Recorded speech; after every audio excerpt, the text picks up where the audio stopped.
for yielding.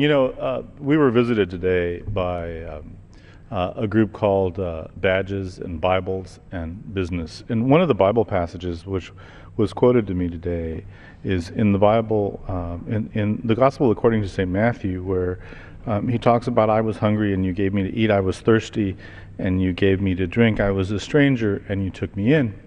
And that's the genesis, I think, for a lot of people who want, from a Christian ethics perspective, to support immigration reform.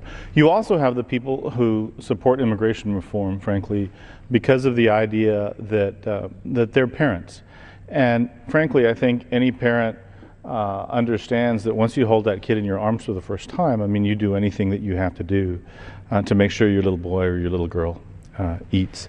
And then there's the economic arguments that we have been talking about. And for me, the economic arguments also are so important because the U.S. Chamber of Commerce, for example, has cited a study that shows that immigrant-owned businesses would generate more than $775 billion in revenue, with $125 billion in payroll, $100 billion in income. That's pretty impressive. And you know what percentage of the American workforce they could employ if they were unleashed? They could employ 1 out of every 10 workers. 1 out of every 10 workers, which is just a phenomenal statistic.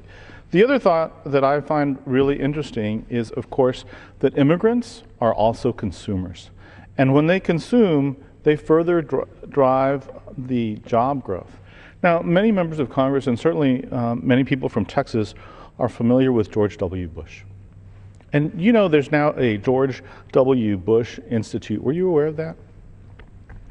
If the George W. Bush Institute, they've frankly been a very strong proponent of immigration reform, and they've produced a 65-page document that's titled Growth and Immigration, which states that immigrants serve as catalysts for growth. In fact, the report from the George Bush Institute says that communicating the positive economic contributions of immigrants is the first step to helping Americans recognize the hidden advantages of immigration. The Institute is confident that bipartisan solutions exist, and when properly informed, Americans agree more on this topic than they realize. That's pretty impressive coming from the George W. Bush Institute. And further, the Congressional Budget Office shows that immigration reform wouldn't negatively impact U.S. workers and would reduce the federal budget deficits by $175 billion.